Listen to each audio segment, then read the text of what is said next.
Bonsoir, mesdames, mesdemoiselles, messieurs. Merci d'assister à cette conférence. Et bonsoir, Valérie Bugeaud. Merci d'être venue à Bruxelles. C'est la première fois que vous venez d'ailleurs à Bruxelles. Merci beaucoup, Simon. Et merci à Artemus de m'avoir invité. C'est tout à fait normal vu je dirais, la qualité de votre travail. D'ailleurs, il faut reconnaître que pour un intervieweur, ce n'est pas évident. Je peux vous dire, même c'est une gageure, parce que c'est tellement immense, votre travail, c'est tellement gigantesque, ça touche tellement de domaines. On peut dire que vous êtes de la veine des bâtisseurs de cathédrales. Et donc, c'était pas évident. Alors, nous avons choisi donc comme titre pour la conférence « Les raisons cachées du désordre mondial ». Pourquoi? Parce que tout simplement, c'est le titre de deux de vos tomes. Il y a le livre rouge qui est le premier tome et le livre bleu qui est le second. C'est un peu comme les Beatles, hein, il y a l'album rouge et l'album bleu. Alors, il fallait trouver quand même, je dirais, un angle d'attaque pour permettre de comprendre un petit peu ces raisons cachées du désordre mondial. Et finalement, je me suis rendu compte que le meilleur angle d'attaque, c'était peut-être d'examiner l'entreprise, passer de l'entreprise au monde plus large. Et pour comprendre cela, il faut aussi commencer par comprendre l'organisation juridique de l'entreprise de type capitaliste. Mais il y a quand même dès le départ une ambiguïté. Sous la même dénomination donc d'entreprise se cachent des réalités très différentes. Entre une PME et une multinationale, c'est pas du tout la même chose. L'un profitant de l'insécurité juridique, l'autre en pâtissant. Absolument. Oui, alors je vous remercie beaucoup pour cette présentation et en effet elle est très pertinente parce que moi-même j'ai commencé mes pérégrinations dans le monde réel par justement l'organisation économique, l'organisation de l'entreprise, l'organisation économique globale, mondiale, ce qui m'a amené à une perplexité croissante. Alors en effet, j'ai créé une théorie juridique unifiée de l'entreprise et à l'époque de ma soutenance de thèse, j'ai soutenu cette thèse en 2005, je ne savais pas que j'avais repris mot pour mot en fait les fondamentaux de la participation. Je l'ai découvert ultérieurement parce qu'effectivement quand on fait du droit des affaires, on n'apprend pas du tout la participation. Tout a été consciencieusement mis, toute cette poussière sous le tapis, voire le cadavre dans le placard. Et donc je n'ai découvert en fait le poteau rose que après mes déboires universitaires, puisqu'en effet cette théorie juridique unifiée n'a pas été très bien perçue par le monde du droit des affaires et en particulier par le monde de la monnaie. Donc voilà. Donc effectivement tout commence par l'entreprise parce que et c'est comme ça que j'ai été aussi amenée à comprendre l'enchaînement de ce qui s'était passé. C'est que ce que nous appelons aujourd'hui le capitalisme, ce qu'il faut comprendre, c'est que ce n'est pas le capitalisme en général. C'est une forme très particulière du capitalisme, mais qui aurait pu prendre d'autres formes. Et en l'occurrence, la forme qu'elle a prise, c'est la pire, c'est-à-dire la prédation, l'irresponsabilité, l'anonymat, et la capacité illimitée à accaparer les biens, les services, les richesses et à être malveillant puisque toujours en toute impunité. Donc en fait la complexité des régimes juridiques et fiscaux permettent justement l'accaparement, permettent la concentration capitalistique et également des phénomènes, comme vous avez dit, la prédation. Je pense également à ce qu'on appelle les LBO, par exemple les Leverage Buyout. Est-ce que vous pouvez un petit peu développer par rapport à ça? Alors en fait, ce qui permet l'accaparement, c'est plusieurs éléments, et en particulier l'accumulation de formes juridiques assorties de régimes fiscaux, sociaux et maintenant légaux différents.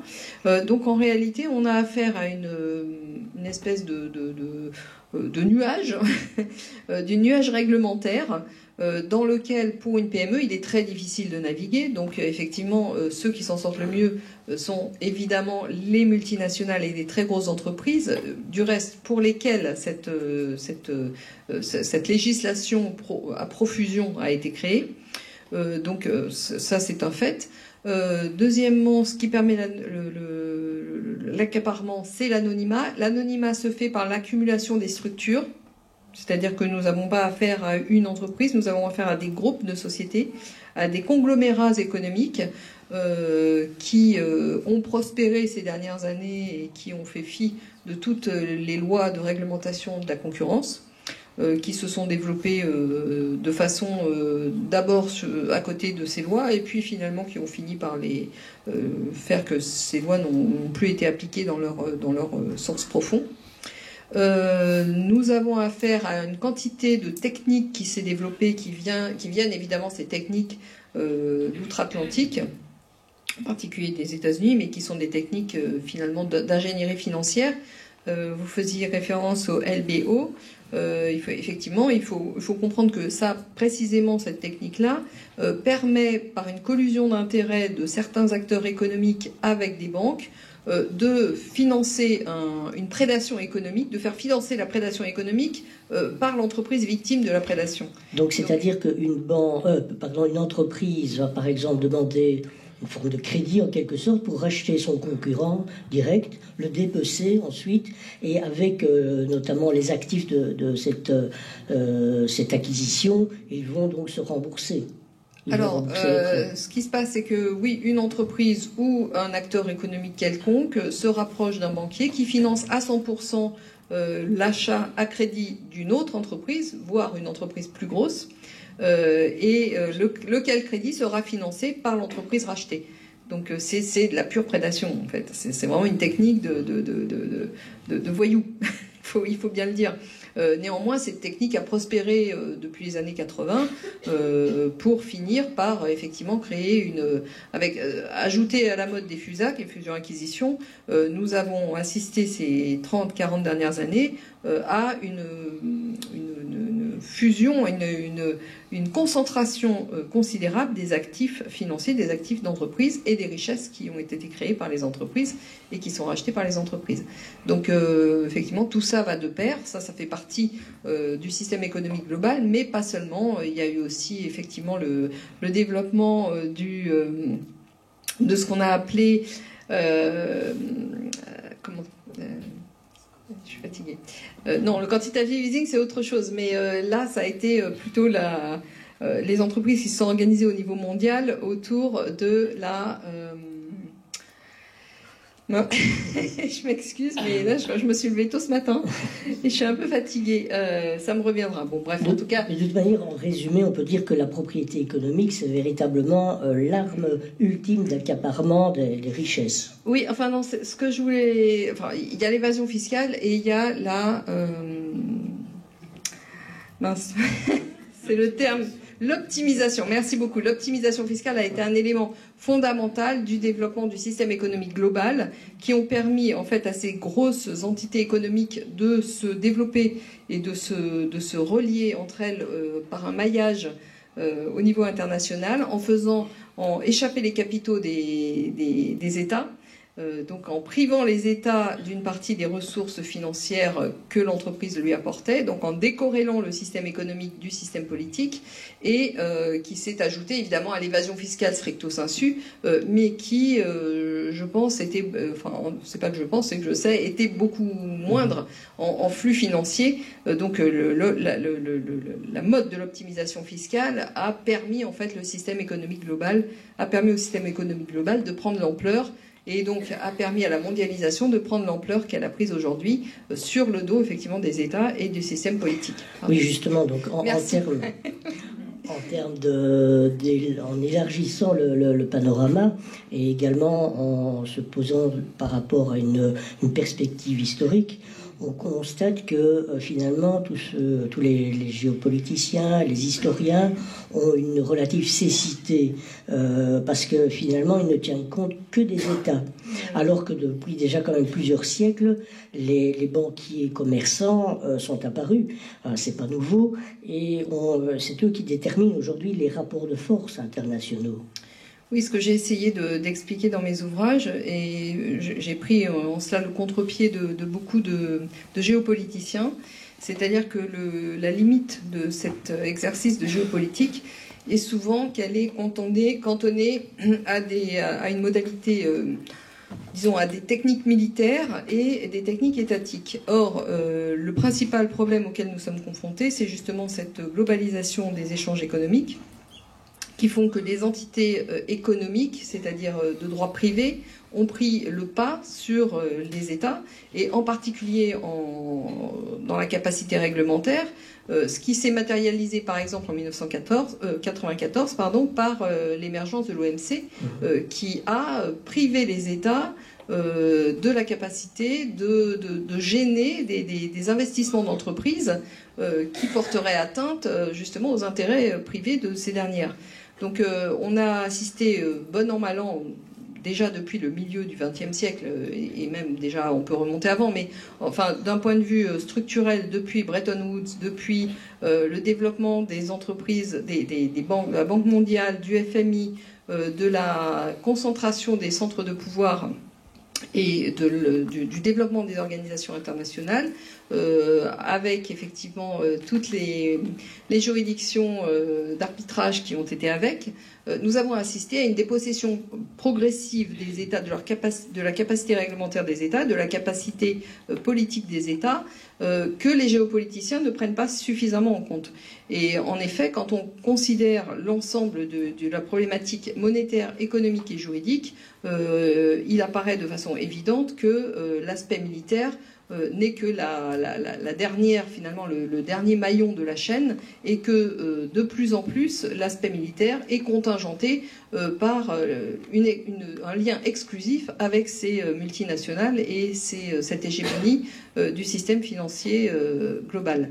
Donc c'est ce que, d'une certaine façon, c'est pas que je fais le reproche, mais je mets en avant ça pour expliquer que, d'une certaine façon, les analyses de géopolitique sont parfois bien aveugles sur la réalité des rapports de force. D'autant plus que, en fait, les États, forcément, sont limités, je dirais, par les contraintes géographiques, alors que ces entreprises se moquent des frontières. On dirait que l'État est sédentaire et les entreprises sont nomades. Ah oui, absolument. Alors, c'est pas tant les entreprises qui sont nomades que les capitaux qui ont généré des entreprises nomades, parce que les capitaux eux-mêmes étaient très volatiles et non pas localisés sur un territoire, mais de plus en plus interconnectés avec des intérêts extra-territoriaux. Donc effectivement, le modèle de ça, c'est quand même au départ la Compagnie des Indes britanniques. Il faut comprendre aussi qu'un autre modèle, ça a été le développement des modalités d'appropriation par les banquiers, qui a été formalisé en France sous le terme de propriété économique. Et cette propriété économique est en fait une promesse de dépossession de la propriété privée des individus. Donc effectivement, il y a une tendance très lourde et qui ne date pas d'hier, qui est une tendance historique, qui date effectivement de l'hégémonie monétaire, donc de l'hégémonie que les banquiers ont pris sur le contrôle des monnaies et par ce biais-là sur le contrôle des États et des réglementations étatiques et interétatiques, internationales. Effectivement, on a eu un développement d'une considération de flux et non pas de stock, et ce qui se manifeste par la propriété économique qui en fait prétend que celui qui est propriétaire est celui qui tire un intérêt, soit qui finance, soit qui tire un intérêt technique, économique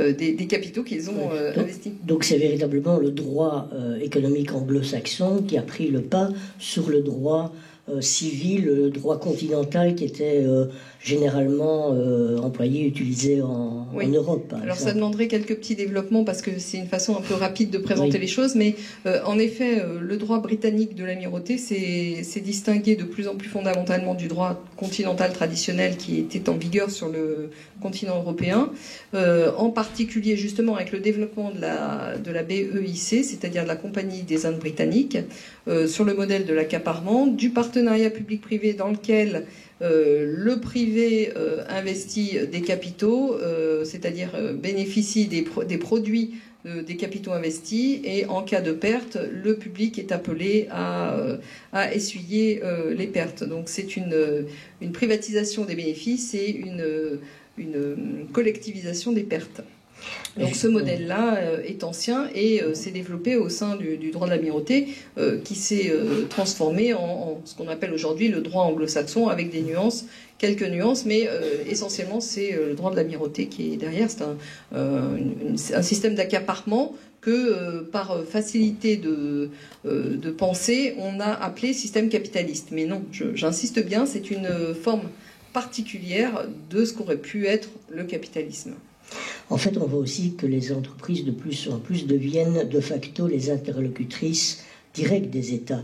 On le voit par exemple dans l'OMS, qui est financée, qui est donc d'abord une agence de l'ONU, qui devrait être financée par les États membres, et puis on se rend compte que finalement ce sont des labos, c'est des fondations comme Bill et Melinda Gates qui financent, et donc on est dans une espèce de flou artistique. D'autant plus que les États eux-mêmes se font concurrence entre eux pour attirer. Et donc, par une espèce de course à la moins-disance fiscale pour pouvoir attirer vers eux, vers leur zone géographique, ces multinationales. Oui, alors je ne dirais pas que les entreprises sont devenues de plus en plus des interlocuteurs des États, parce que dans un système normal où les entreprises sont régulées par les États, elles sont des interlocuteurs normaux de l'État. Or là, ce qui s'est passé, c'est qu'elles sont devenues des régulateurs des États, ce qui est quand même beaucoup plus grave. En effet, ce que vous mentionnez est exact. Sachant que en fait tout découle en fait de cette domination monétaire qui a généré ces entreprises, ces multinationales, ce conglomérat économique global qui finalement ont utilisé des armes juridiques de droit privé, de droit public international pour y diffuser leurs propres intérêts. Donc quand vous parlez évidemment l'OMS, c'est très très à la mode en ce moment, mais bon, on peut parler aussi de l'OMC, du FMI, etc. Ce sont autant de relais d'influence de cette domination hégémonique monétaire initiale qui finalement est accapareuse par construction. Et donc le législateur dans les États occidentaux s'est mis véritablement au service des grands propriétaires de capitaux. Donc on le voit par exemple par une fiscalité privilégiée. Alors, effectivement, vous parliez de la course à la moins-disance fiscale et sociale. Ça vient justement de toute cette organisation économique globale, en particulier qui s'est générée, je vous l'ai dit tout à l'heure, par l'optimisation fiscale, enfin qui a été accélérée par le processus d'optimisation fiscale, relayé de façon réglementaire. Enfin, donc maintenant, c'est vraiment pas quelque chose d'illégal, hein, c'est dans les mœurs économiques. Donc, Donc c'est-à-dire le législateur... Oui, alors le législateur mis au service des intérêts financiers, ça ne date pas que de là. Ça date aussi à partir du XVIIIe siècle, toutes les révolutions qui ont imposé ce qu'on a appelé le parlementarisme représentatif, enfin qui est dit représentatif, lequel est très souvent, et en tout cas a été très rapidement assorti d'un système de banque centrale dit indépendante. Donc ce parlementarisme représentatif, contrairement à ce qu'on nous a bassiné, ne représente pas du tout une république, la res publica, mais représente la loi privée, hein, la rex privata, privata lex, pardon. Donc, en fait, c'est tout un système d'organisation politique, enfin sociale, qui a été mis ab initio, c'est-à-dire dès le départ, au service d'intérêts privés qui sont tenus par, à l'époque, des banquiers déjà coalisés au niveau international. À l'époque, il s'agissait plutôt de l'Europe, mais qui se sont étendus dans le monde entier au fur et à mesure du temps.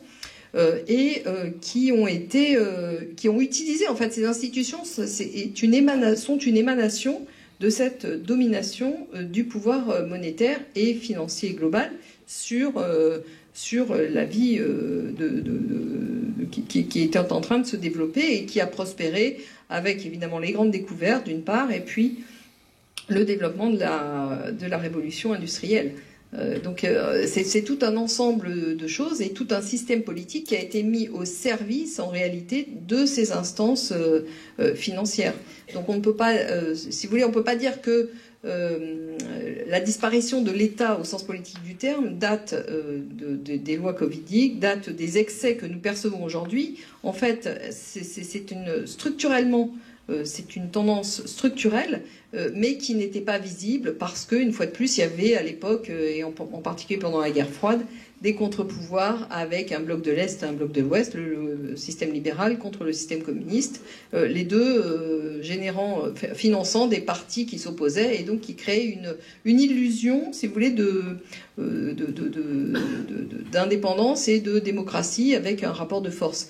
Or, en réalité, à partir du moment où un des deux blocs s'est effondré, l'illusion tombe parce que nos propres institutions ne relaient aucun rapport de force en elles-mêmes. Oui, donc on peut dire aujourd'hui on est arrivé un peu à la dernière scène, le dernier acte, et c'est en fait le triomphe de la plutocratie. Donc ça veut dire véritablement la dépréciation de la notion politique d'État au bénéfice de l'intérêt privé, donc d'un petit nombre de personnes qui se sont donc rendues maîtresses des systèmes économiques et politiques au niveau mondial. Alors je dirais plutôt qu'aujourd'hui, effectivement, on assiste à la révélation de ça. Mais ce n'est peut-être pas l'apothéose, pour eux c'est peut-être plutôt le déclin et une promesse de déclin très rapide parce que ils se sont développés justement en œuvrant derrière les rideaux, en œuvrant de façon cachée, en mettant en avant des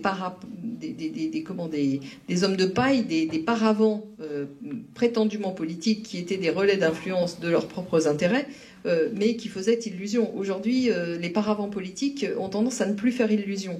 Donc les décideurs réels apparaissent au grand jour et ce qui augure de leur future déchéance finalement.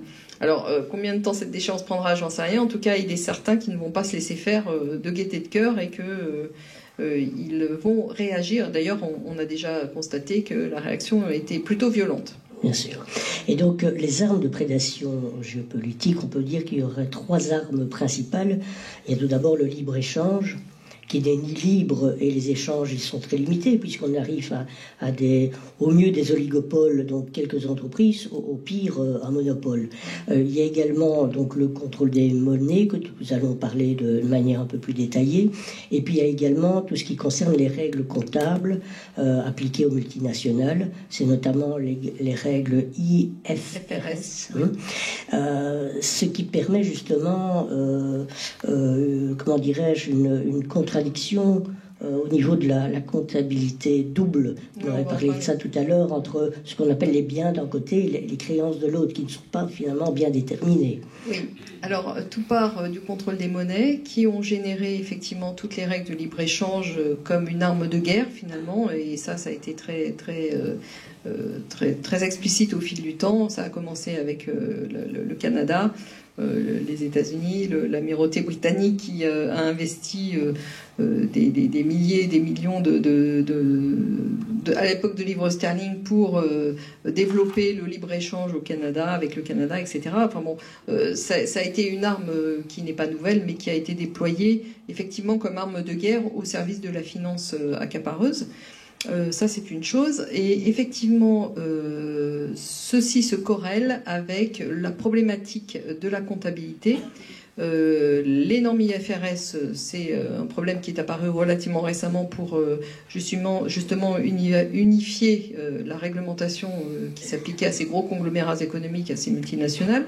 Mais dès avant les normes IFRS, un problème majeur existe dans la comptabilité en partie double, dans la mesure où celle-ci ne fait pas de différence entre un droit sur un bien et un droit contre une personne. C'est-à-dire ne fait pas de différence entre un bien matériel et une créance.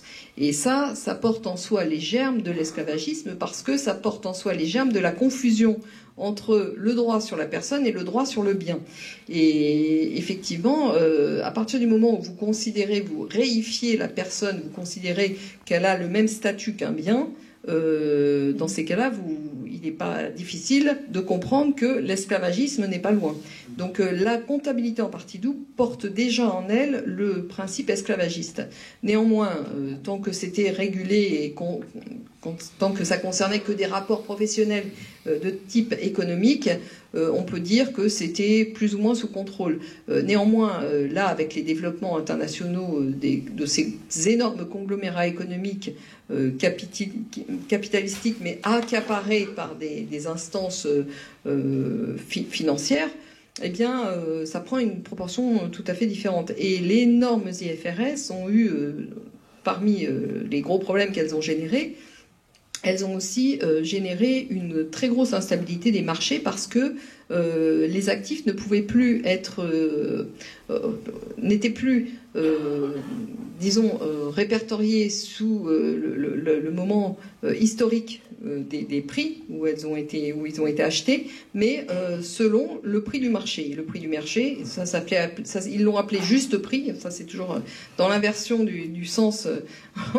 On peut reconnaître que le juste prix, c'est pas le juste prix du tout, c'est le prix du marché à un moment donné, donc qui est très fluctuant et qui a généré une incapacité à déterminer de façon correcte les bilans d'entreprise en raison de cette instabilité de la notion d'actif, et en tout cas de la valeur des actifs qui étaient répertoriés dans les bilans. Donc, bon, ça c'est un des gros problèmes des normes IFRS. Le deuxième gros problème, c'est d'avoir uniformisé au niveau international une comptabilité qui finalement ne rend service qu'à une chose. Ces normes sont une émanation en fait du pouvoir. Toujours pareil, du pouvoir économique global, du pouvoir financier. Vous savez, ce sont des gens qui sont jugés partis. Ils déterminent les normes à leur service et ils garantissent l'application de ces normes. Donc là, on est vraiment dans la confusion du genre total. On est dans le jugé parti et dans la partialité et dans l'hégémonie. Donc nous sommes dans un système qui est très, très, très dangereux. D'ailleurs, on voit aujourd'hui qu'en effet, les méfaits de ce système commencent à devenir sensibles pour le commun des mortels. Alors, en parlant maintenant un petit peu justement, focalisons-nous sur le contrôle des monnaies. Donc, le phénomène économique est, par construction, un phénomène monétaire. Hein. Donc, on peut dire qu'il existe un lien indéfectible entre la monnaie et l'économie. Il n'y aurait pas d'économie sans monnaie.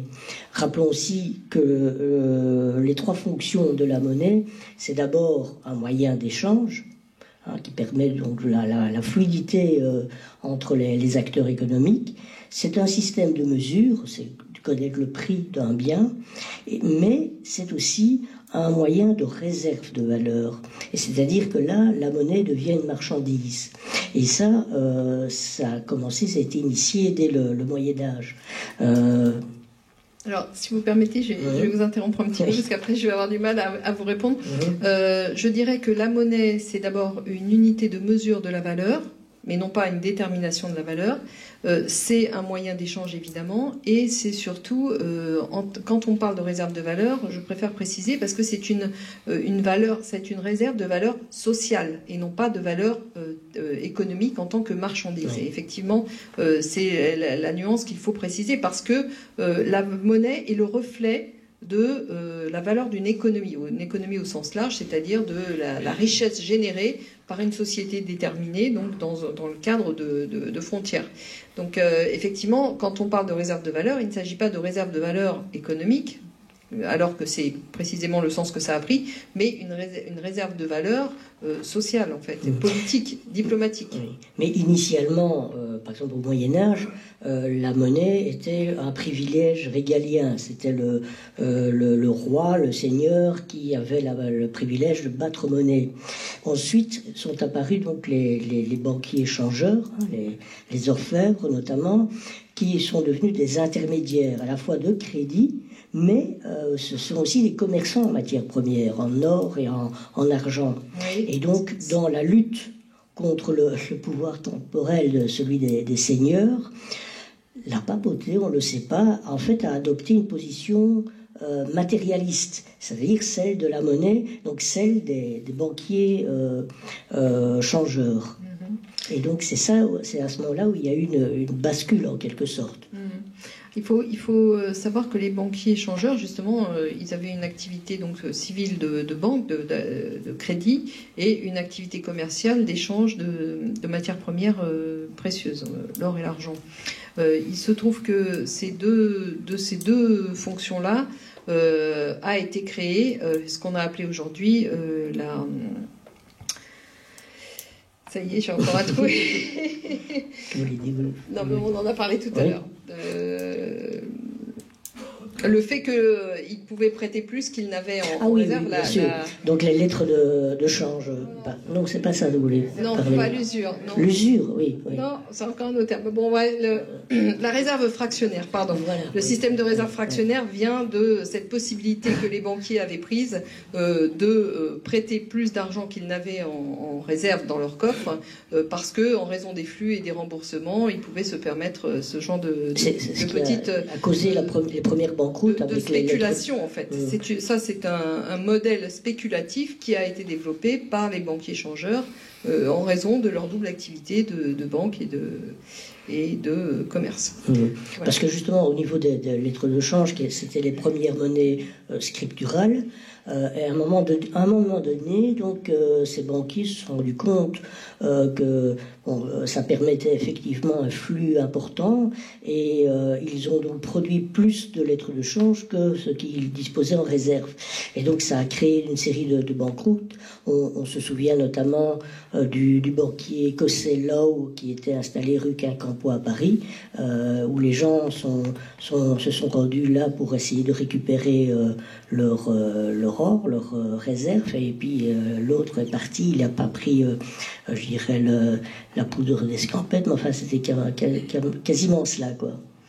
Alors pour revenir un petit peu sur ce que vous expliquiez tout à l'heure, que la papauté avait pris la position favorable aux banquiers, il faut comprendre que c'était dans un contexte où effectivement le pouvoir temporel donc des seigneurs et des rois était en opposition frontale avec le pouvoir temporel du pouvoir spirituel, si je puis dire, parce que c'est un pouvoir spirituel mais organisé bien ici-bas, donc on peut quand même parler de pouvoir temporel quelque part. Donc dans le cadre de cette confrontation et dans l'objectif de limiter peut-être certains excès qui avaient été générés par les grands seigneurs qui battaient monnaie, en réduisant systématiquement le montant d'or et d'argent qu'il y avait dans leurs pièces, ils ont été amenés à considérer que la monnaie était finalement la matière première qui la représentait. Et ça a généré un glissement conceptuel très important vis-à-vis du concept monétaire, qui est devenu finalement un bien matériel, alors que la monnaie est née en tant que concept comptable. La monnaie n'a jamais été, et elle n'est pas née en tant que matière première. Du reste, dans le cours de l'histoire, les monnaies ont pris des formes très différentes et pas nécessairement des matières premières de type rare et précieuses. Pas pour certaines tribus, ça a été des coquillages. En Occident, ça a été aussi du bétail. Enfin, donc la monnaie peut circuler de façon formelle sous différentes formes, et les biens précieux ne sont pas du tout indispensables à la monnaie. Néanmoins, les biens précieux sont indispensables aux banquiers qui veulent accaparer les monnaies, parce que du fait que ces matières sont en nombre limité, elles sont faciles à accaparer justement. Donc ça a été un des biais par lesquels les banquiers se sont accaparés le concept monétaire et l'ont transformé au fil du temps en simple bien matériel circulant sur un marché et en particulier en biens avec une haute valeur commerciale que sont que l'or et effectivement l'argent. L'argent est un peu moins rare, donc l'argent c'est je dirais un statut aujourd'hui un peu différent. Mais l'or effectivement se positionne dans ce cadre-là. Et donc c'est véritablement l'avènement des banques centrales. Ah, je crois qu'on va enregistrer le son du GSM.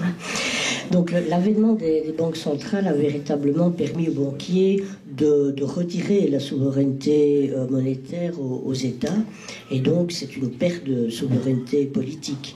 Oui, alors les seigneurs et les rois avaient pris l'habitude de faire des emprunts auprès des banquiers précédemment.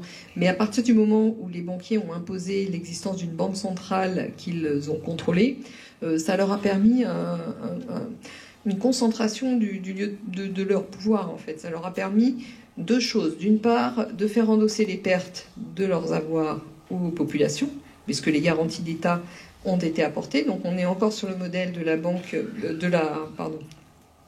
la Compagnie des Indes britanniques, donc le modèle ce qu'il faut comprendre aujourd'hui comme modèle du partenariat public-privé, le fameux PPP, mais également de concentrer le lieu de décision monétaire et d'investissement financier. Alors ça a été vrai au niveau de chacune des banques centrales, mais ça s'est aggravé en 1930 lors de la création de la Banque des règlements internationaux, qui a centralisé le pouvoir réglementaire des banques centrales elles-mêmes.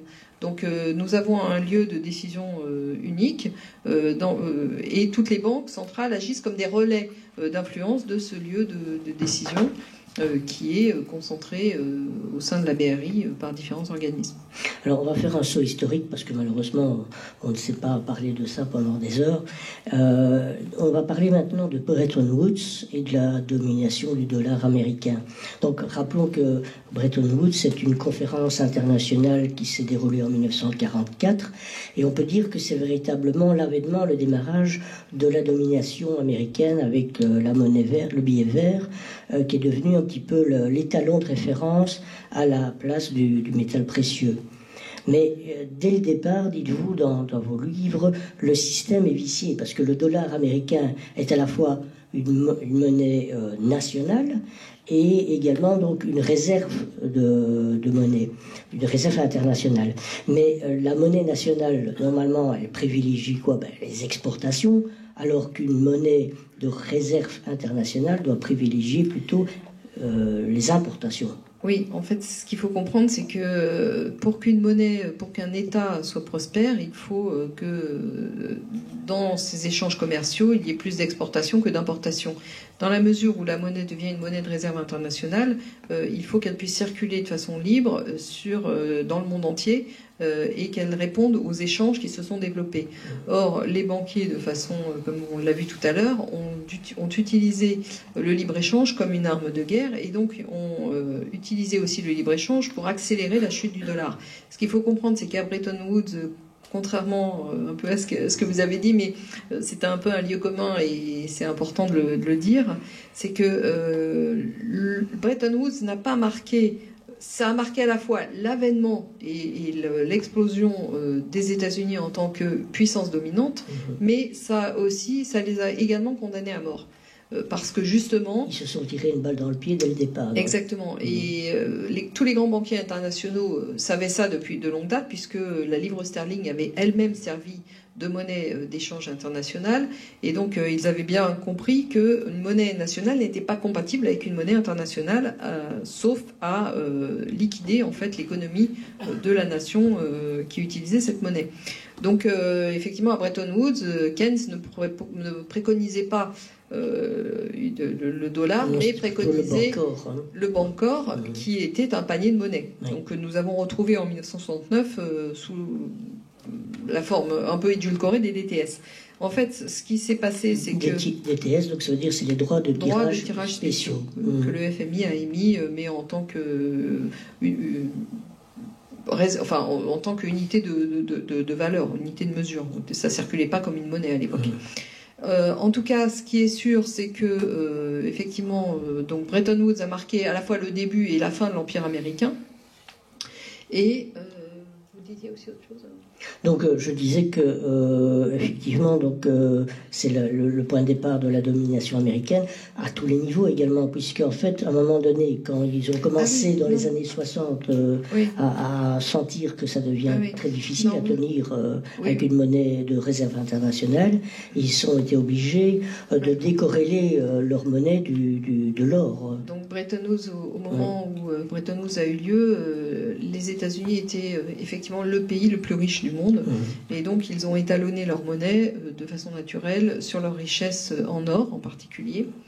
Mais vous avez compris que effectivement les banquiers internationaux qui étaient derrière l'Empire américain, eux savaient très bien que cette monnaie ne tiendrait pas, et ils ont de façon assez malicieuse accéléré la chute de cette monnaie pour aboutir eux à leur gouvernement mondial. Aujourd'hui, on parle de la grande réinitialisation avec un gouvernement mondial. Ils avaient cette intention dès le départ, et en accélérant, si vous voulez, le libre-échange, les capacités de développement d'échanges internationaux, en particulier avec l'OMC en 1994, ça a effectivement porté un coup fatal au dollar. Ça a accéléré la décadence de l'Empire américain et du dollar. Donc, à partir de cette époque, l'élite apatride, l'élite bancaire apatride s'est séparée violemment des intérêts impérialistes américains géocentrés, c'est-à-dire patriotiques, et nous avons assisté depuis à une lutte intestine entre ces deux types d'élites financières et à tendance hégémonique qui n'en finit pas de montrer ses effets. Donc on a les globalistes d'un côté et les... On a les globalistes qui sont les banquiers apatrides et disons qui fonctionnent sur le mode nomade, avec les élites patriotiques géocentrées et qui sont plutôt de type sédentaire, qui existent dans chacun des pays. Alors je dirais qu'en Europe, la manifestation de ça va être probablement l'éclatement de l'Union européenne, parce que effectivement l'Union européenne était l'alliance, était le résultante de l'alliance de ces deux entités. Donc les tensions qui se manifestent aujourd'hui, qui existent également sur le continent européen, le continent américain, parce que effectivement ce continent a été aussi le lieu d'une alliance entre ces deux entités. Va faire en sorte que toutes les structures qui ont été le résultat de cette alliance risquent de voler en éclats.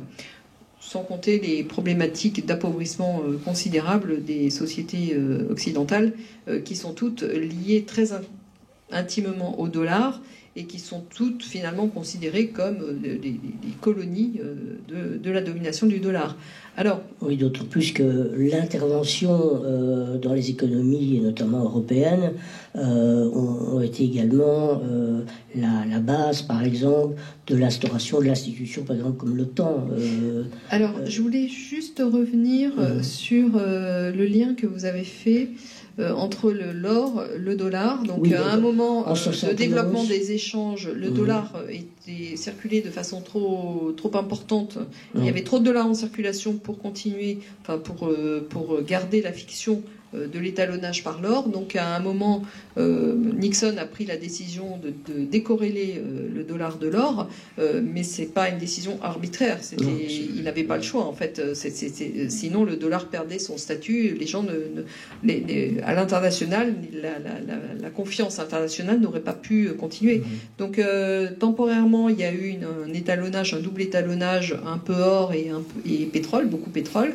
Et puis à un moment, les échanges internationaux se développant de façon considérable, avec notamment la fédéralisation de l'Union européenne qui s'est développée avec les règles de Maastricht, Lisbonne, etc., l'OMC, Ce développement des échanges a fait qu'à un moment, les matières premières n'étaient plus suffisantes pour garder la corrélation avec la monnaie, le nombre de dollars en circulation. Donc il a fallu, et c'est là où on rentre dans un sujet qui devient difficile aujourd'hui, il a fallu créer des actifs. En fait, c'est une sorte d'alchimie, de création des actifs à partir de rien. Et en particulier, ils ont réussi à transformer des dettes, enfin des créances douteuses, qu'on appelle des créances douteuses, c'est-à-dire des créances irrécouvrables, en actifs tangibles via le système de la titrisation et les actifs synthétiques qui ont proliféré un peu partout, sans compter évidemment toute la spéculation et la finance de l'ombre. Donc tout ça est lié en fait à la dégradation du statut de la monnaie dollar en tant que réserve utilisée à l'international. Donc on arrive vraiment là au stade de la financiarisation de l'économie. On arrive au stade, dans un domaine où finalement la finance est totalement virtuelle. Ce qui est curieux, c'est que on appelle ça financiarisation, mais sous-tendu par aucune richesse réelle. Ce sont des lignes d'écriture et surtout un vaste système de Ponzi, de spéculation. On arrive aujourd'hui quand même avec le quantitative easing, c'est justement là où je voulais revenir.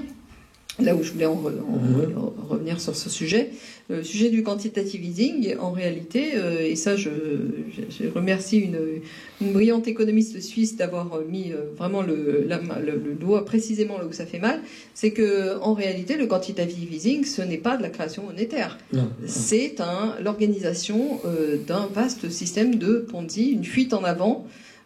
Qui consiste pour les banques centrales à financer les grandes banques d'investissement international en reprenant leurs actifs plus ou moins valables, donc en reprenant en pension leurs actifs, et pour les banques centrales à se financer par des emprunts qu'elles font auprès de ces mêmes grandes banques internationales. Donc en réalité c'est un échange, on est là dans un système de pure spéculation qui n'est plus corrélé par aucune activité, aucune création de richesse, et qui est une fuite en avant qui ne pourra pas durer éternellement. Donc de toute façon, là, on arrive dans les mois qui viennent au dénouement de ce système de Ponzi, avec un appauvrissement très très certain de toutes les populations occidentales. Justement, par rapport à ça, j'ai été un peu écouter l'oracle. C'est pas l'oracle de Delphes, c'est l'oracle d'un certain Jacques Attali. Et c'est un article, un papier qu'il a pondu, qui est sorti le 12 avril, donc c'est très récent. Il nous parle une immense crise financière menace. À moins d'agir vite, elle frappera probablement au cours de l'été 2023. Mais ce qui est intéressant, c'est surtout de lire ces conclusions finales. Elles sont assez cocasses. Je me permets c'est très court, je me permets de les citer. Il dit comment l'éviter. Il y a à cela 4 solutions. Des économies radicales dans le même mode de développement qui ne feront pas créer de la misère ou de la violence. Une relance budgétaire et monétaire qui ne fera que reporter l'échéance. La guerre qui conduira au pire avec peut-être le moyen d'ouvrir des opportunités pour les très rares survivants, et enfin une réorientation radicale de l'économie vers un mode de développement nouveau, avec un tout autre rapport à la propriété des biens de consommation et du logement, réduisant à la fois l'endettement et l'emprunt climatique. Là, ce sont tous les fantasmes de Davos. Oui. Et alors il termine en disant « Naturellement, rien n'est préparé pour le mettre en œuvre. Et si on le fait, peut-être un jour, ce sera vraisemblablement pas à la place de la catastrophe, encore parfaitement habitable, mais après, qu'elle aura eu lieu ?» Donc, oui. Enfin, il faut bien comprendre que de toute façon, lorsque cet événement monétaire, je ne sais même pas si on peut appeler ça une crise, parce que c'est vraiment une folle course en avant, purement spéculative, va se résoudre.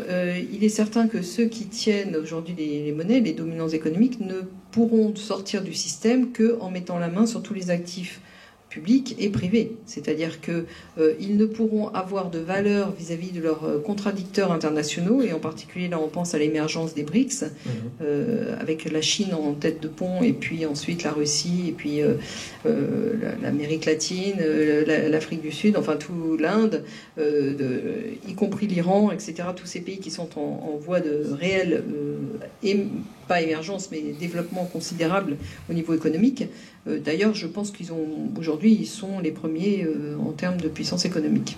Oui, d'autant plus que par rapport à un autre occidental qui a donc un système de finances totalement artificiel, là c'est quand même encore des économies basées sur des matières premières, le pétrole, mais également l'or, mais également les terres rares, donc etc. Là où je voulais en venir pour rebondir sur ce que Jacques Attali explique, c'est qu'en réalité ce qu'il explique, c'est qu'il est en train de préparer en fait le terrain à ce qui est une disparition de la propriété privée qui sera prise en otage, enfin qui sera sous contrôle de propriété économique des grands détenteurs de capitaux, de ceux qui vont gérer la monnaie, qui sera gérée par les big tech.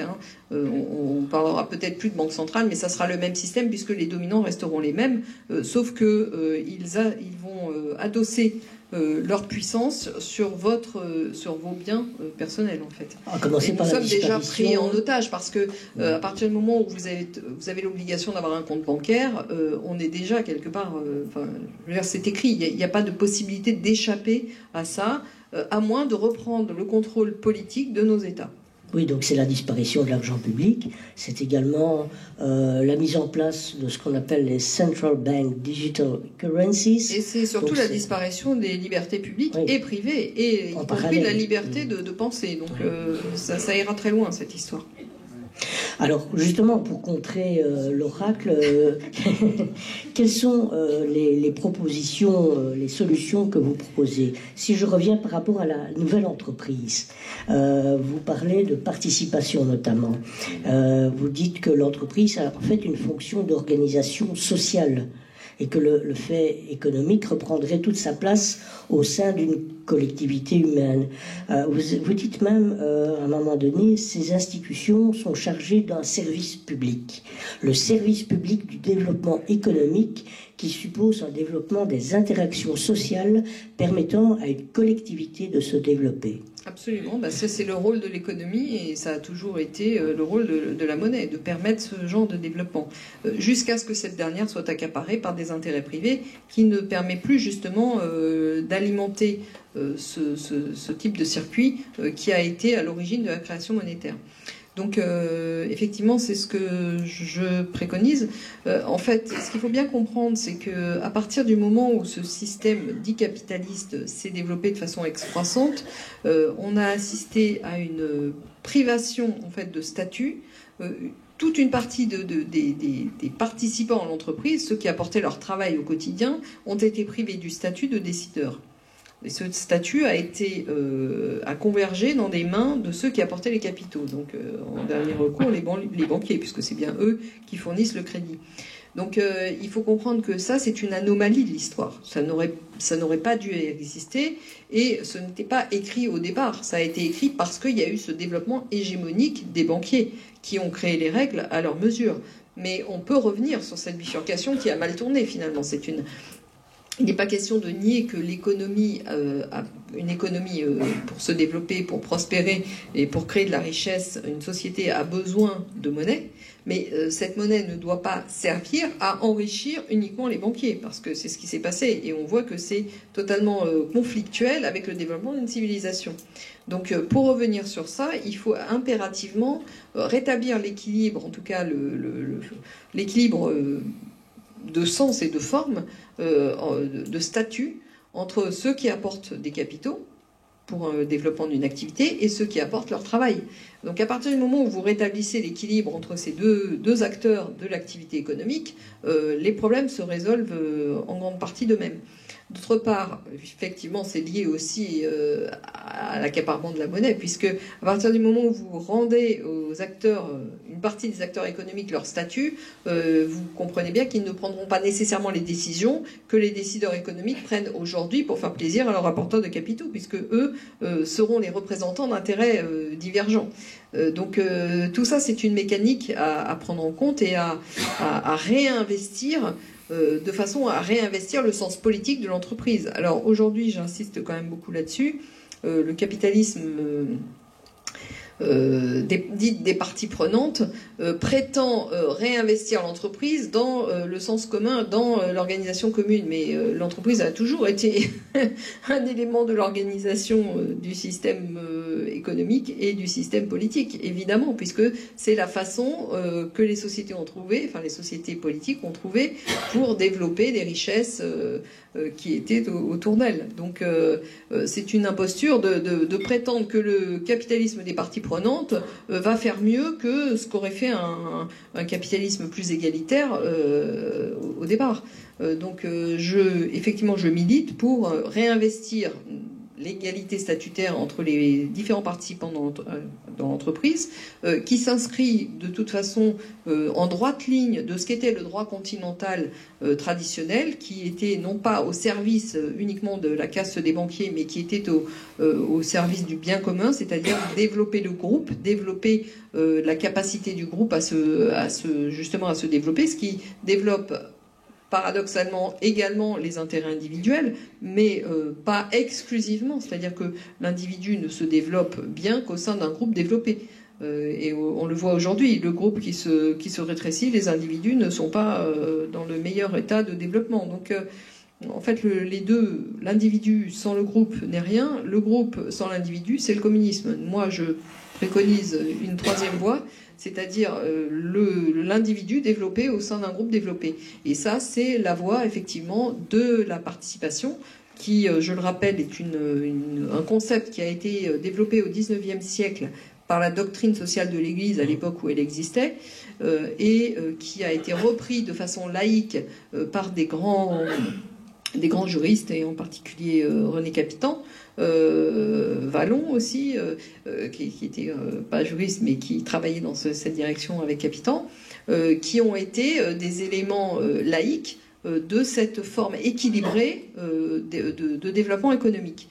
Évidemment, je vous l'ai expliqué tout à l'heure, ça n'a pas vraiment plu aux banquiers, et je dirais qu'au moment où le CNR en France a pu se mettre en œuvre, le programme du CNR a quasiment été repris en totalité, à l'exception justement de la participation, parce que ça aurait généré un renversement du rapport de force au sein même des sociétés au sens politique du terme, qui n'aurait pas permis le développement hégémonique que nous connaissons aujourd'hui, qui a prospéré avec les instances européennes, etc. Donc je dirais que c'est un élément fondamental du changement de paradigme, le changement de forme de l'entreprise, la participation que j'ai, moi, élaborée sous la forme de la nouvelle entreprise, mais c'est une participation qui est, disons, modernisée, parce que les enjeux ont un peu été modifiés, mais le sens profond de la réforme est resté le même.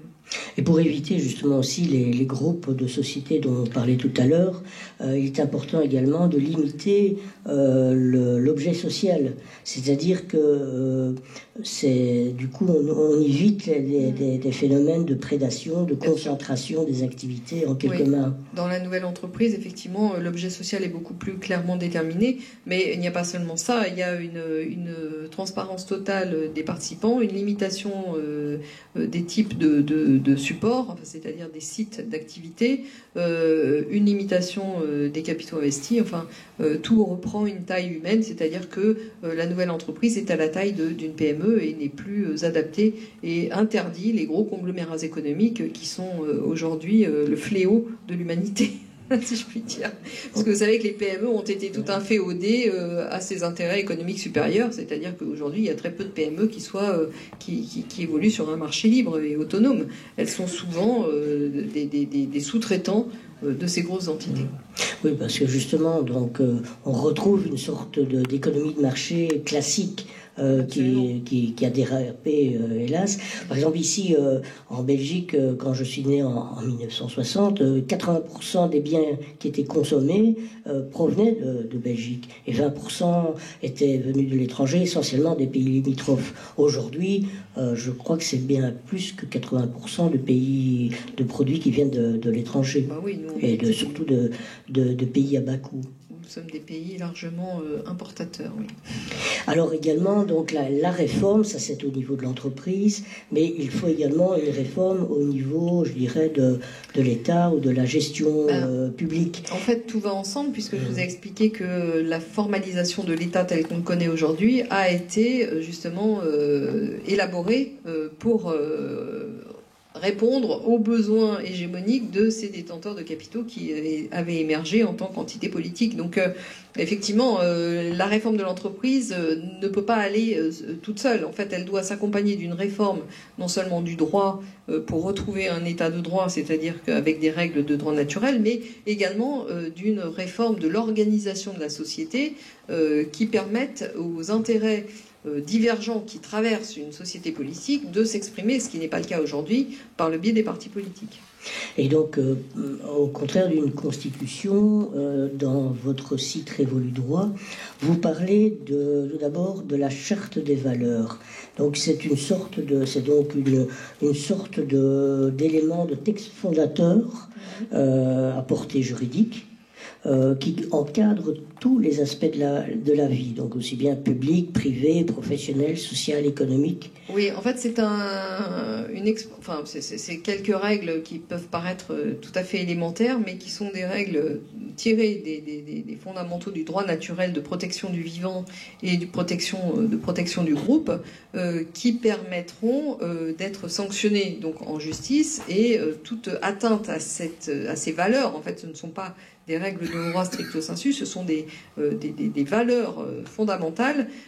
Toute atteinte à ces valeurs sera l'équivalent d'une atteinte à la sûreté de l'État.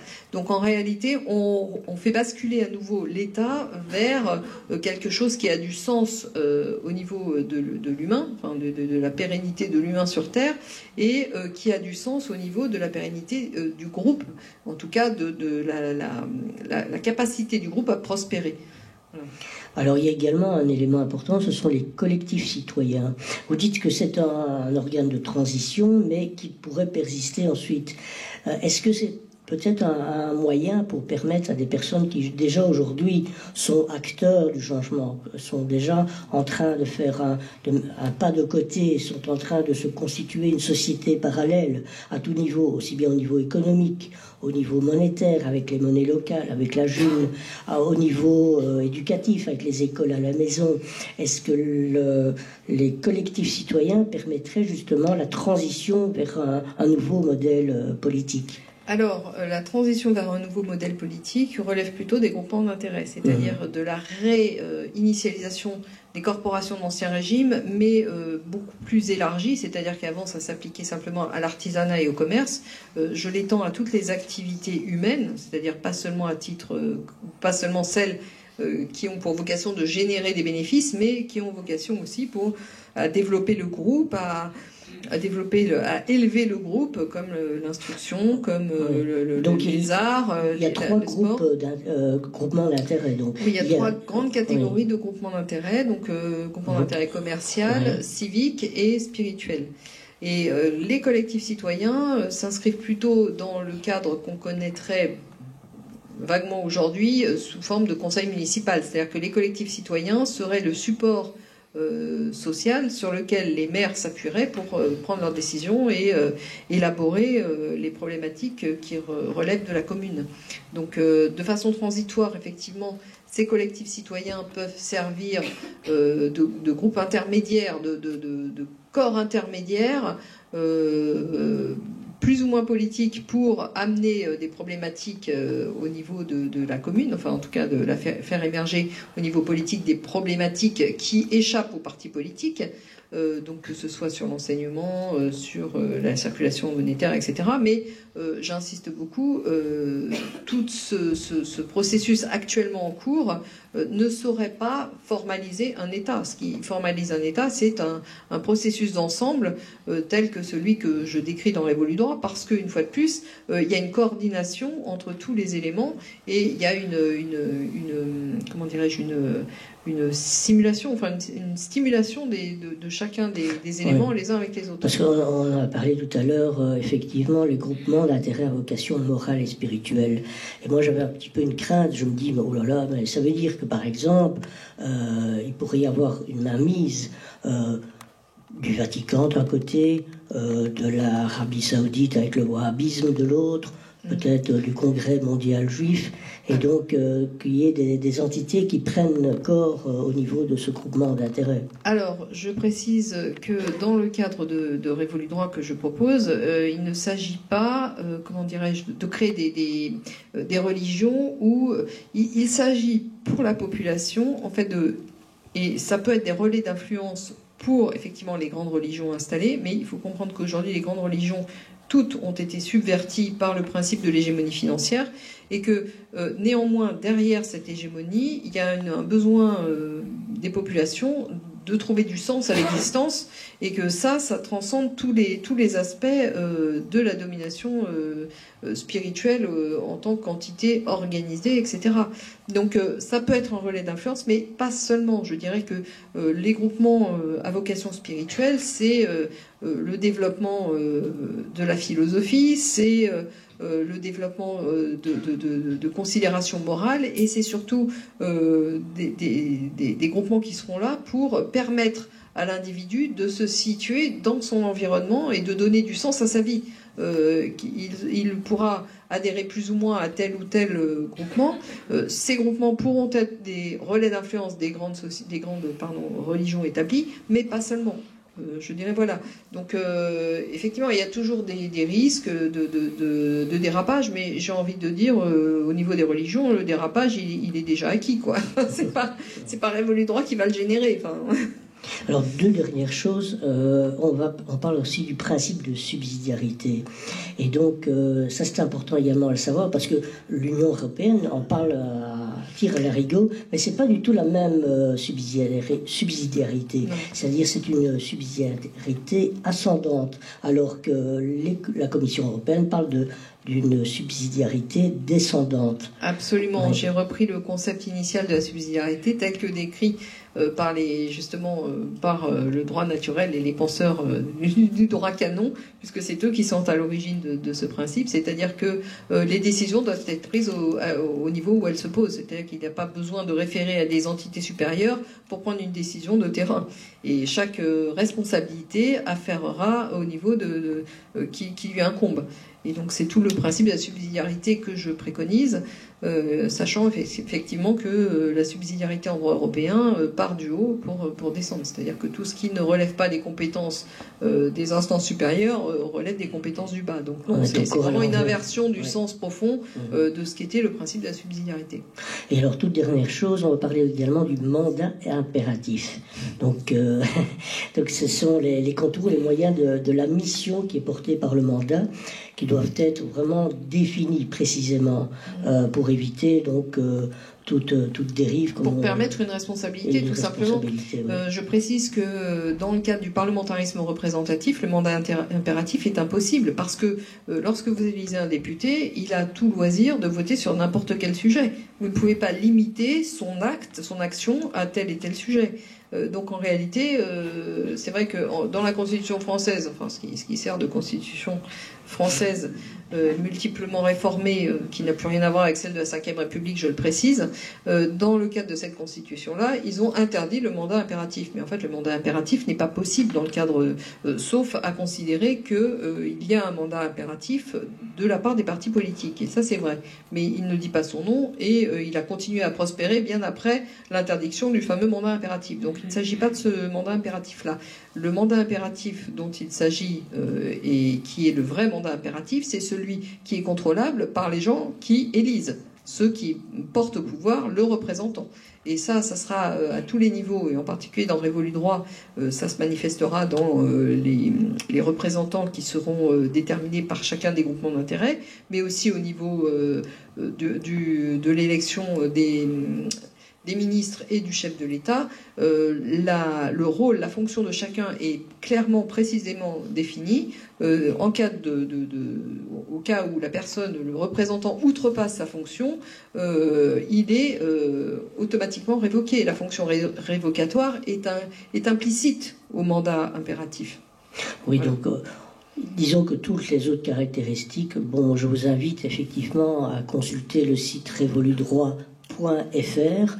Et Révolu Droit, c'est pas révolution par le droit, c'est rénovation et évolution. Et voilà. Effectivement, Révolu Droit, ça sonnait bien, mais il ne faut pas confondre avec révolution. On parle beaucoup de l'unicoin en ce moment. Oui. Qu'est-ce que c'est que ça? Et est-ce que vous nous confirmez que l'agenda s'est accéléré? L'agenda de la monnaie cashless, enfin la monnaie numérique. Il est inéluctable en fait. Cet agenda est inéluctable. Il est lié à l'évolution de la chute du dollar. Maintenant, oui, Unicoin est sorti. Il a été présenté comme la monnaie du FMI. Le FMI a fait une allocution pour dire qu'il n'était pas concerné. Donc, on ne sait pas trop ce qui se passe. En tout cas, il est évident que ça relève quand même de l'ingénierie sociale, du fait de nous préparer à l'arrivée de cette monnaie conditionnelle, parce que numérique, c'est un bien grand mot. On a déjà des monnaies numériques aujourd'hui. Mais effectivement, celle-là sera très limitante dans l'accès, dans la liberté d'accès à la ressource monétaire pour les individus et les entreprises. Donc on peut parler d'une monnaie conditionnelle. Donc cette Unicoin, je ne miserai pas plus que ça dessus. Je pense que de toute façon, ce qui va se produire, c'est mon avis, je peux me tromper, c'est que la monnaie nord-atlantique, enfin de l'Amérique du Nord et de l'Europe sera, je pense, quelque chose qui va fusionner.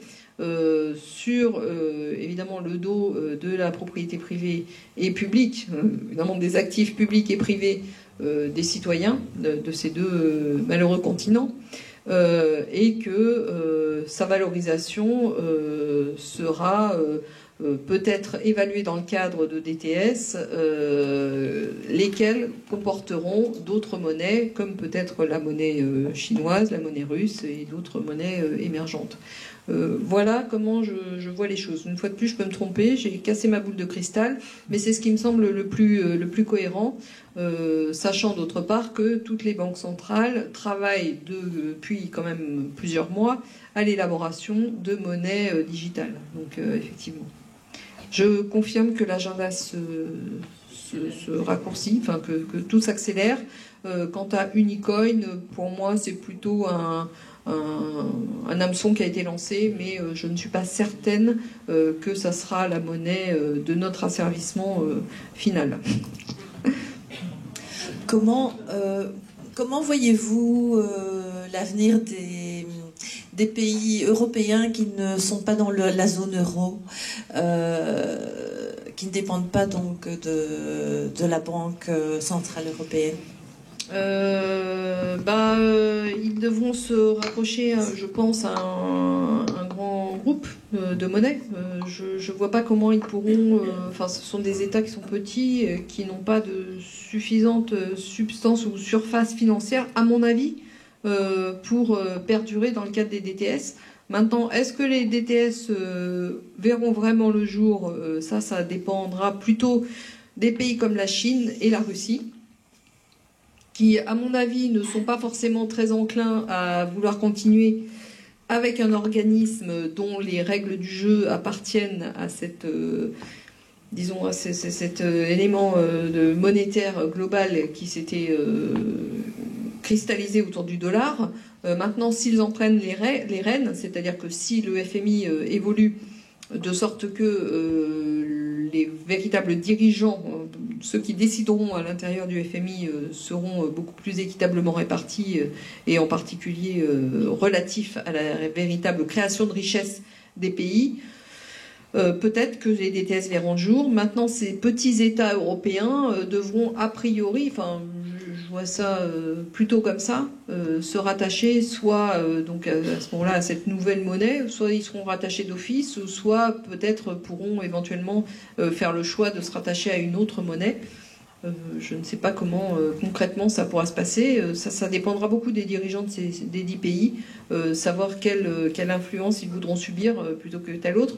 Maintenant, penser qu'ils pourront rester indépendants, ça serait possible, à mon avis, si tous les pays européens reprenaient leur indépendance politique. Maintenant, dans le cadre où nous assisterions à une fusion monétaire entre l'Amérique du Nord et l'Europe, à ce moment-là, je verrais leur situation beaucoup plus compliquée. C'est mon avis. Il vaut ce qu'il vaut. J'ai lu dernièrement que vous n'étiez pas favorable à cette théorie sur la fraude du nom ou la reprise de souveraineté. Donc je voudrais avoir votre avis. Pourquoi ? Parce que vous dites en même temps aussi que le droit européen en Europe est quand même attaqué. Ah oui. Et donc, comment on s'en sort ? Parce que finalement, les personnes qui reprennent leur souveraineté semblent quand même garder ce qui leur appartient. Oui. Donc, voilà. Alors, je suis systématiquement harcelée avec cette question sur laquelle je me suis prononcée des milliers de fois. Donc cette question a tendance à m'irriter profondément. Je vais rester calme quand même. Je vais vous répondre la chose suivante. Vous ne pouvez pas empêcher les autres de vous attaquer. Maintenant, lorsqu'on vous attaque, la moindre des choses, c'est d'essayer de se défendre. Vous n'allez pas vous défendre en utilisant les armes que l'adversaire vous propose. La fraude du non légal, ça vient du système anglo-saxon. Et ça vient du système de l'amirauté. La fiducie, l'état civil assimilé à une fiducie n'a jamais eu cours en droit continental. Donc c'est une erreur majeure qui n'existe pas d'ailleurs juridiquement. L'état civil en droit continental n'a jamais été une fiducie. Je rappelle quand même qu'en France, la fiducie n'est arrivée qu'en 2007. L'état civil existe depuis le Moyen-Âge. Donc non, l'état civil n'est pas une fiducie. Donc si vous voulez vous défendre, vous utilisez les armes de votre propre droit. En l'occurrence, l'arme fatale pour sortir de tout ça, c'est de faire acter et reconnaître, et ça ne pourra se faire que malheureusement par le rapport de force, parce qu'effectivement tout a été instrumentalisé au profit des puissances financières, sans pour autant impliquer que le droit de l'amirauté s'appliquait sur nos territoires. Eh bien, ça ne pourra se faire qu'en faisant acter le fait que les États sont devenus des abus de droit international public. Voilà, donc c'est l'abus de droit. La solution à tout ça, c'est faire acter l'abus de droit et revenir à nos sources. Est-ce que je réponds à votre question ? Merci. Bonjour. Ne croyez-vous pas que la faillite de Crédit Suisse, la banque la plus importante au monde, ce qui concerne la gestion des fortunes, fait partie d'une évolution géopolitique, puisque c'est pratiquement l'Arabie Saoudite qui était le principal actionnaire et qui avait refusé de participer à l'enrichissement du capital de Crédit Suisse, qui a décidé cette faillite. Oui, le système financier, de toute façon, est très impliqué. De toute façon, c'est un peu la partie émergée de l'iceberg, je dirais, parce que potentiellement, toutes les grandes banques sont en faillite, étant donné le système de spéculation, le niveau de la spéculation qui est en jeu aujourd'hui dans le système financier international. Donc, je dirais que Crédit Suisse, c'est parti de ça, mais ça aurait pu partir d'ailleurs. Derrière Crédit Suisse, il y a quand même la Deutsche Bank, qui est une autre grosse affaire, n'est-ce pas ? Si la Deutsche Bank tombe, le système s'effondre. Donc Crédit Suisse, ils ont cherché finalement un repreneur. Enfin, c'est toujours que des rustines. Crédit Suisse repris par UBS. avec évidemment une violation permanente, comme ils en ont pris l'habitude, de toutes les lois en vigueur. Enfin, on voit bien là que c'est les derniers tours de magie possibles pour faire tenir encore quelques mois un système financier qui n'est plus du tout viable. Je ne sais pas si je réponds précisément à votre question, mais effectivement, tout ça est interimbriqué. Et puis, effectivement, la hausse des taux, tout a joué, en fait. De toute façon, il n'y a plus rien qui tient vraiment la route. Il n'y a plus aucune grande banque internationale qui tienne la route. En raison, justement, du niveau de spéculation qui a eu cours ces dernières décennies. Et en raison du fait que les actifs ne sont plus des actifs. Tout est falsifié, en fait. Et puis, de toute façon, il y a également tout ce qui est hors bilan. Et puis, il y a le bilan, puis il y a le hors-bilan. Donc, je ne sais pas. Et il y a également tout ce qui est hedge funds, fonds divers et variés, qui sont véritablement ce qu'on appelle du shadow banking, qui est encore plus important d'ailleurs. Bah oui, parce que c'est les nécessités de la spéculation, ça peut pas se faire en bilanciel, donc ils ont utilisé des moyens détournés. Bonsoir. Alors, tout d'abord, je tiens à vous remercier parce que j'ai rarement vu quelqu'un qui explique des choses complexes assez simplement. Donc ça, c'est vraiment bien. Attendez. Je suis pas toujours aussi sympa. Donc j'ai 2-3 remarques et une question, somme toute assez simple, pour terminer. Alors la première, c'est, je vous avais vu intervenir, lors d'une intervention, je vous avais vu décrire un petit peu le rôle de la BRI, et j'ai trouvé ça vraiment extraordinaire. Peu de gens savent ce que c'est et ce à quoi elle sert. Donc à la limite, si je peux vous demander de prendre quelques secondes pour déjà un petit peu en parler. À la limite. Donc ça c'est première chose. Deuxième chose, je pense que je vous rejoins pas particulièrement lorsque vous dites qu'à un moment donné le capitalisme a pris une mauvaise direction. Je fais partie de ces personnes qui pensent que le capitalisme par essence est anti-humain et qu'il ne pouvait pas en être autrement que la destruction qu'on est en train de voir, c'est-à-dire que de l'argent propre ou une banque propre, pour moi, n'existe pas, ne peut pas exister. Parce que vu que c'est l'extorsion de plus-value par ce qui n'est pas payé aux travailleurs qui fait que le système peut se développer. Donc, oui, mais vous comprenez bien, là vous parlez de travailleurs. On est bien d'accord. Donc oui. Moi je ne parle pas de ça. Je dis justement ça aurait pu prendre une autre voie. La voie qu'elle a prise effectivement est une impasse. Je vous rejoins là-dessus. Sauf que ce que j'explique, c'est que ce qu'on appelle capitalisme aurait pu signifier autre chose que ce que ça signifie aujourd'hui. Le capitalisme, c'est pas la définition, c'est pas synonyme d'usure. Le capitalisme, c'est synonyme on utilise de l'argent pour développer des richesses.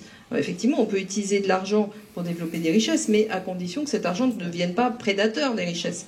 Donc c'est tout un système économique. Derrière, c'est justement ce que j'expliquais tout à l'heure, c'est la formation, la forme de l'entreprise, c'est le statut des gens qui travaillent dans l'entreprise. On ne parle plus de travailleurs dans le système que j'évoque.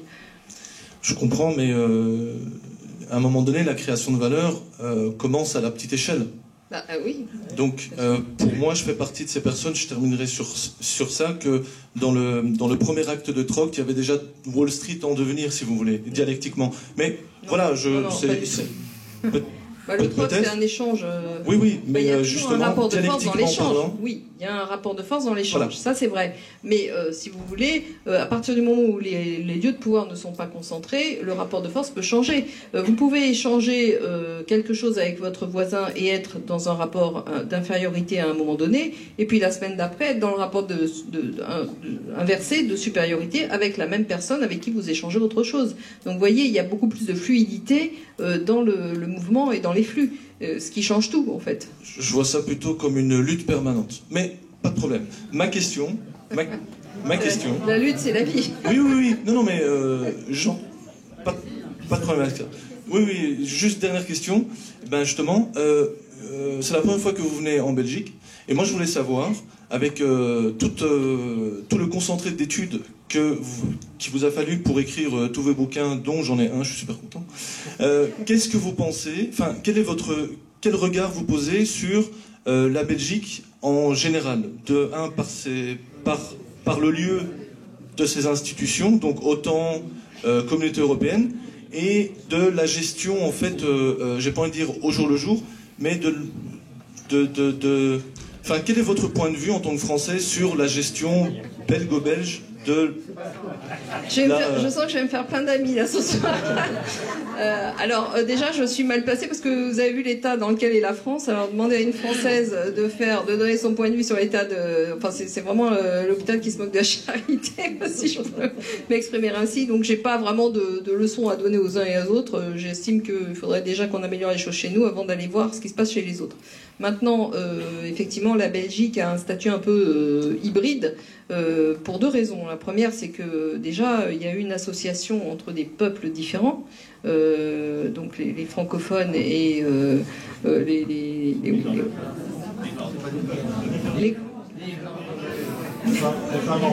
flamands, oui, les flamands. Voilà. Donc ça déjà, c'était peut-être pas viable au départ, j'en sais rien. Après, c'est à vous de voir si ça vous convient ou pas. Mais a priori, c'est toujours compliqué. Ce genre d'alliage est toujours compliqué. Et puis, deuxièmement, vous êtes devenu le centre nucléaire des institutions européennes et de l'OTAN. Donc, je dois dire que là, vous cumulez les statuts, hein. Bon, bah, c'est dont acte, quoi. Ça devient compliqué. Je rappelle que quand l'OTAN a été créé, le siège c'était la France. De Gaulle a réussi à se débarrasser de ça et vous en avez hérité. Donc, quand on sait que l'OTAN c'est pas seulement une organisation officielle, mais c'est aussi tous les réseaux secrets.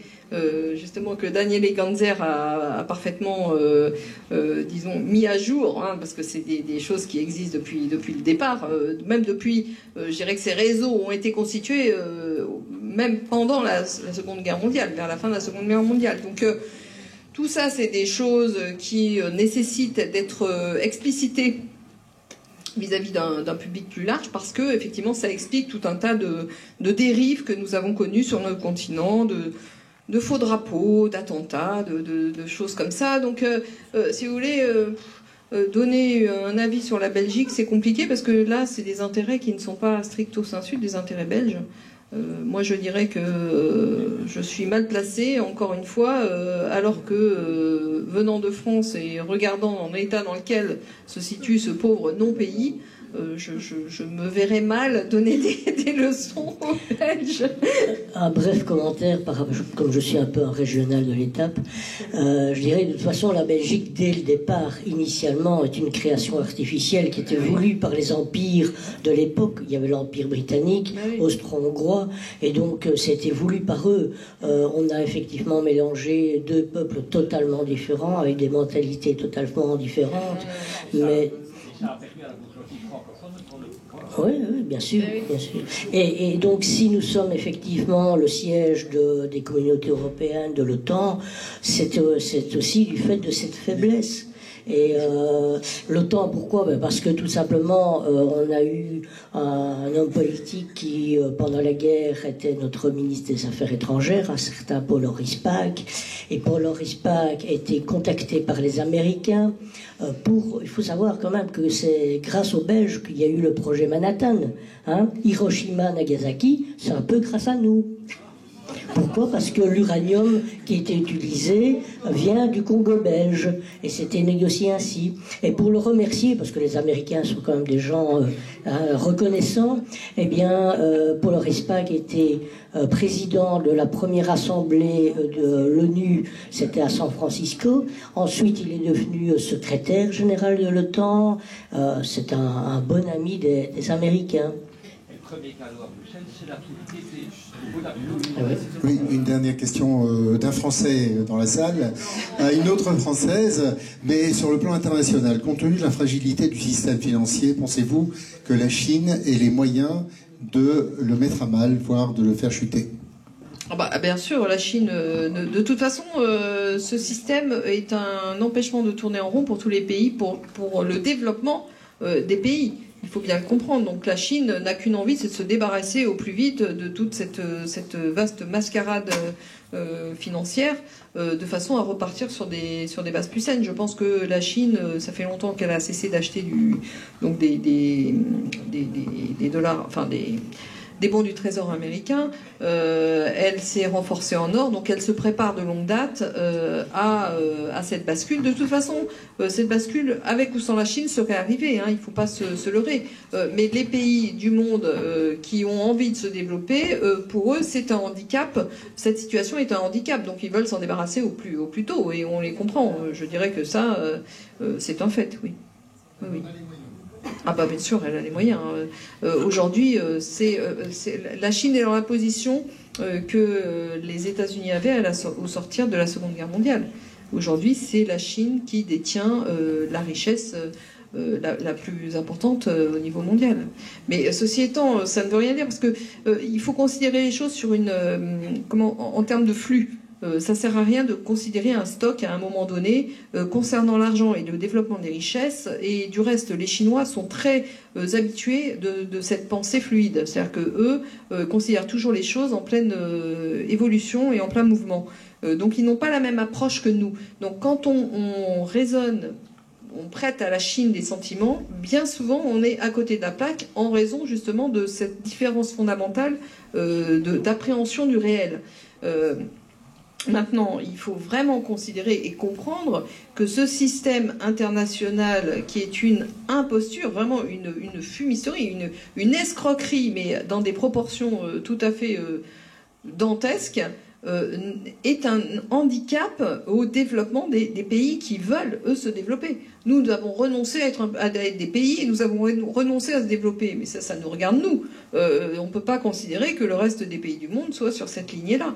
Et de fait, ceux qui ont beaucoup souffert de cette hégémonie anglo-américaine n'ont qu'une envie, c'est de s'émanciper et veulent s'émanciper de tout ça. Et les Chinois ont été ceux qui ont pris la tête de file de ce mouvement. Et ils l'ont pris parce qu'ils étaient en position économique dominante. Il faut bien le comprendre. Oui. Merci Madame Hugo pour la conférence. Je crois que j'ai au moins une quinzaine de questions, mais oui. Je vais me contenter de 3. Et en fait, je vais réduire à 2. Si, parce qu'il y en a une, elle est toute petite. Ouais, ben après on a dit d'arrêter. Donc, mais monsieur, enfin s'il vous plaît, je peux poser la question, je peux parler. Donc la première, c'est... il me semble que c'était sur Révolu Droit, mais j'ai vu que vous avez lancé des groupes sur base d'une organisation objective, territoire, thème, organisée autour de 3 pôles, donc le pôle civique, le pôle spirituel et le pôle commercial. Et je voulais savoir où en était l'aventure, parce que je crois qu'ici en Belgique, on serait bien intéressé de pouvoir démarrer quelque chose un petit peu correctement. Parce qu'autant vous dire que le phénomène d'atomisation sociale est là, qu'on s'est fait surdéglinguer à compter de 2020 et que là il est temps d'organiser les petites particules citoyennes que nous sommes en un corps organisé. Question 1, donc c'est un petit peu avoir un retour sur l'expérience française à ce niveau-là. Alors, si vous permettez, vite la deuxième. Ben, je réponds d'abord à la première et après vous poserez la deuxième. Ce sera plus simple pour moi. Eh bien, ça a du mal à démarrer parce qu'encore une fois, ça se situe dans un contexte de changement de paradigme. Donc cette histoire de corporation, enfin de groupement d'intérêts sous forme de corporation, les gens ont eu du mal à s'adapter au concept en fait. Mais on élabore de plus en plus des outils qui aident les gens à rentrer dans ce concept. Et en effet, ces dernières semaines, on constate un regain d'intérêt avec des gens de plus en plus motivés et de plus en plus moteurs et de plus en plus efficaces sur la création de ces groupements d'intérêt. Alors, ça part effectivement du local, mais c'est des groupements qui sont thématiques en fonction des activités humaines, vous l'avez bien compris. Donc, si vous êtes intéressé à ça, on va bientôt mettre en ligne sur le site un mode d'emploi pour commencer à créer un règlement intérieur par type d'activité pour vous montrer un peu les démarches auxquelles vous devez penser, etc. Donc c'est pas un modèle figé, évidemment, vous pouvez vous inspirer de ça pour commencer par activité à développer ce genre de modèle. Donc ça sera bientôt mis en ligne sur le site. Et puis sinon, n'hésitez pas à vous rapprocher en écrivant sur le site de Révolu Droit, vous rapprocher et tôt ou tard, hein, parce qu'on est aussi un peu débordé, je dois dire que nous ne sommes pas financés par les grands banquiers internationaux, comme vous pouvez bien vous imaginer. Ce n'est que sur la base du volontariat, tout le monde fait ce qu'il peut, mais effectivement on est un peu débordé. Donc si vous êtes un peu patient, vous risquez quand même d'avoir une réponse. En particulier, vous précisez que vous êtes belge et que vous êtes intéressé à créer un groupement d'intérêt. Et je pense qu'à un moment ou à un autre, vous obtiendrez une réponse. Et puis, je vous dis, bientôt sera mis en ligne le mode d'emploi en fait, de création d'un groupement d'intérêt qui devrait être quand même une aide assez intéressante. On a pas mal bossé dessus. Ok, super. Je crois qu'il y a monsieur, je veux bien sacrifier ma deuxième question pour laisser poser sa question à monsieur. Qui est lié, par contre, si on peut la voir, enfin, peut-être se voir après, ce serait vraiment sympa. D'accord. Oui, en fait, je voudrais revenir sur votre livre, en fait. Voilà. Donc, les raisons cachées du désordre mondial, voilà. Et vers la fin de votre livre, vous parlez, en fait, d'économie politique. Hein, et vous parlez une phrase que j'aime vraiment bien, enfin plutôt vous parlez qu'il faut passer d'une société de l'avoir vers une société de l'être. Bah oui, bah bien sûr, mais enfin, la société, c'est la société de l'être. Voilà. L'avoir, ça a été la diversion. Enfin, et par rapport à ça, vous dites, mais la question fondamentale, finalement, c'est de revenir à une sémantique, de savoir quelle est l'importance des mots, et qu'est-ce que la valeur, finalement. Oui, il y a un vrai sujet sur la valeur. En fait, la valeur, elle n'est pas figée. Elle est contextualisée en fonction d'événements qui se produisent à un moment ou à un autre. La valeur, il n'y a pas de valeur en soi. La valeur dépend toujours d'un contexte et d'un rapport de force.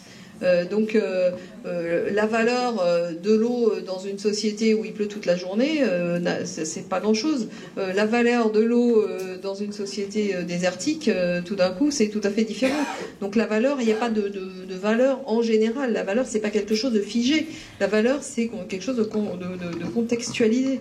Je pensais, j'ai déjà donné l'exemple, par exemple, dans une société où les parents travaillent, la valeur de garde d'enfants est énorme. Dans une société où vous avez des gens qui travaillent chez eux ou qui sont dont l'un des deux parents est à la maison, la valeur de garde d'enfants, c'est plus rien. Donc, vous voyez, il n'y a pas de valeur ni des services ni des biens qui soit quelque chose de figé. Il faut toujours considérer ça dans un contexte. Et en effet, pour revenir sur la société de l'être ou de l'avoir, sans être, il n'y a pas de société. On ne se pose même pas la question. Donc c'est même un faux débat. En fait, c'est du verbiage de parler de société de l'avoir. Enfin, c'est une société dans laquelle on fait prévaloir l'accaparement sur la réalité de la vie. C'est absurde. Ça n'a pas de sens. Mais oui, mais parce que effectivement, on a développé ce genre de maladie mentale, mais vous n'êtes pas sans avoir constaté que la société, que la mortalité est augmentée, que le taux de natalité est en chute libre, donc c'est une société qui se suicide. En fait, c'est une non-société. Donc la réponse est en fait la réponse est que la question est mal posée. Il n'y a pas de société d'être ou d'avoir. La société, c'est fait avec des êtres, et puis c'est tout. J'ai une toute dernière question. Oui, c'est la toute dernière question, parce que nous avons des impératifs par rapport bien sûr, au gérant de la salle, et on doit la rendre pas trop tard. Je connais, j'organise souvent des événements. D'ailleurs, on s'est déjà rencontré avec Valérie, avec Catherine Austin-Fitz. On avait fait une interview à 3, on va dire, il y a quelques années. Oui. Voilà. Ah, mais oui, d'accord. Oui. Très bien. Et justement, par rapport à des lanceurs et des lanceuses d'alerte comme vous, et puis comme d'autres personnes, vous avez parlé tout à l'heure de dénoncer les abus du droit international, puisqu'on voit par exemple qu'aujourd'hui l'OMS essaye, et les autres organisations onusiennes et autres essayent soit d'empiéter sur, enfin voilà, de vider les États de leur souveraineté, ou que ce soit aussi à travers toutes les réglementations des partenariats publics-privés, etc. Mais on voit qu'il y a quand même pas mal de lanceurs d'alerte. Je pense qu'il y a une conscience qui s'est créée finalement grâce quelque part ou à cause ou malgré la crise qu'on a eue et de la pandémie. Est-ce que vous pensez qu'il y a aujourd'hui, voilà, Robert Kennedy par exemple se lance dans la course présidentielle, qui est épaulé par Catherine Austin-Fitts et d'autres personnes. Est-ce que vous pensez qu'il y a une... Alors je veux certainement pas être naïve, parce que je sais bien que le politique, on vient de l'expliquer, a ses limites, et derrière ça, il y a tous les capitaux, etc., qui tirent quand même les ficelles. Mais est-ce qu'on peut quand même espérer quelque chose d'autre parmi les autres choses que les 4 solutions d'Atali? Je sais bien que vous venez de tout décrire, mais je veux dire, maintenant, là, dans le concret, au niveau des forces politiques, encore, est-ce qu'il y a un sursaut possible, peut-être, pour éviter, ou on va dire minimiser la catastrophe? Ma réponse est la suivante, c'est que dans le contexte de l'organisation politique des États que nous connaissons, il n'y en a pas. Il y a une solution, donc une tierce voie, dans le contexte où on réhabilite la notion politique sur une réorganisation de l'État, mais qui est aussi une réorganisation du droit, du système économique. Enfin, c'est un changement de paradigme. Donc là, la réponse que je vous donne, c'est oui dans le cadre d'un changement de paradigme, non dans le cadre du paradigme actuel. Voilà, c'est aussi simple que ça. Et je dirais que la problématique essentielle, c'est que le paradigme actuel, il y a des États, et en particulier les États-Unis, qui ont bâti toute leur histoire dessus. Donc pour eux, ça risque d'être compliqué de changer de paradigme. Je dirais que nous sommes en France dans une position paradoxalement bien plus mauvaise, mais bien meilleure, parce que nous avons une histoire derrière nous qui nous permet de rebondir sur des fondamentaux qui ont été sains et qui ont permis le développement d'une civilisation. Donc on est à la fois dans une situation bien pire et bien meilleure, paradoxalement.